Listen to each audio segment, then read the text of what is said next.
Salut à tous, vous êtes en compagnie de Planète GT Hebdo, l'émission qui vous parle de l'actualité de la semaine passée, mais on ne parlera pas que d'automobile, et j'espère que ça vous plaira et que cette émission sera disponible chaque semaine. On commence avec ce premier épisode, Planète GT Hebdo première, let's go, action. Ça faisait quelques temps que Peugeot nous teasait un modèle, un concept car un peu particulier, il parlait même de supercar, et c'est vrai qu'au départ on était assez intrigués. Est-ce qu'il s'agissait d'une version pour Gran Turismo 6 ou non? On avait mené l'enquête sur Planète GT, et on avait trouvé la réponse, il s'agissait bien de la Peugeot Vision Gran Turismo, un concept car assez fou, puisque franchement les designers se sont lâchés. C'est un peu comme s'ils avaient pris une Peugeot Onyx et avaient mis la puissance dedans. On a 875 chevaux pour 875 kg, machine de guerre. On a 4 roues motrices et on a un 0 à 100 en 1,73 secondes.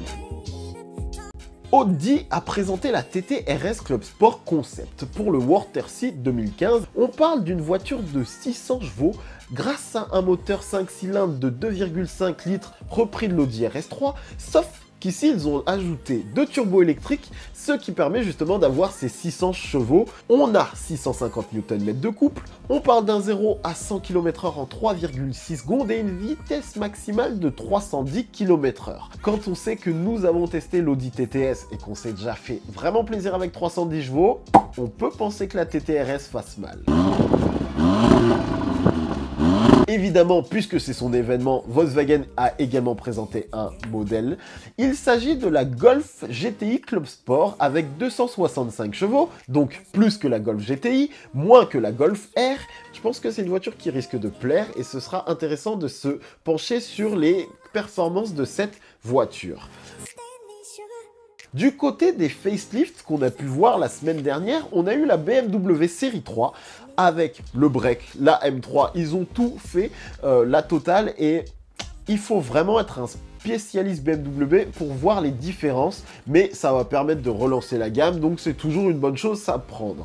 Seat a fait la même chose sur son Ibiza, et je dois dire que là, pour le coup, on attendait vraiment des modifications sur le style, et en fait, il n'y en a quasiment pas, faut avoir l'œil fin pour se rendre compte des différences. Ils ont surtout modifié l'intérieur avec une petite mise à jour du tableau de bord, pardon, histoire de remonter un peu en gamme, et ils ont apporté de nouvelles motorisations, que ce soit en diesel avec des 3 cylindres ou en essence. Vous avez des puissances qui vont d'à peu près 75 à 150 chevaux, et je vous laisserai aller chercher plus d'informations si vous en avez besoin.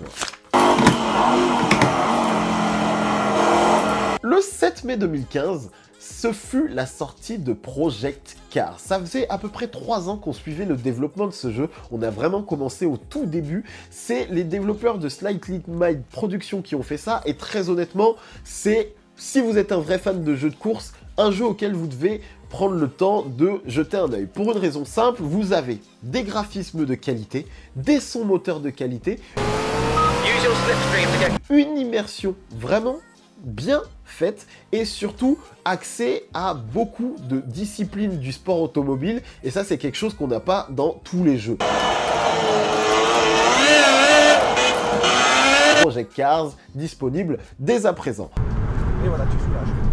On est enfin à la fin de ce premier épisode de Planète GT Hebdo. C'est pour le moment très brouillon, mais ça fait tellement longtemps, pour être précis, depuis mi-2014 que j'ai envie de faire ça, et donc à un moment, faut se lancer, faut le faire, et puis on verra après les modifications à apporter. Si vous voulez voir des trucs particuliers dans Planète GT Hebdo, vous me le mettez dans les commentaires, et si je peux le faire, je le ferai. On essaiera de répondre à vos questions, on essaiera d'avoir des trucs à vous faire gagner, on essaiera de faire plein de trucs cool, parce qu'on aime faire des trucs cool, et qu'on est là pour le cool, et rien que le cool. C'est la fin de ce premier épisode, j'espère que ça vous a plu. Salut!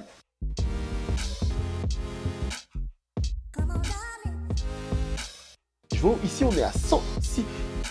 Ah putain, c'est dur. Oh, je suis fatigué les mecs. C'est pas facile, je suis malade, c'est pas facile.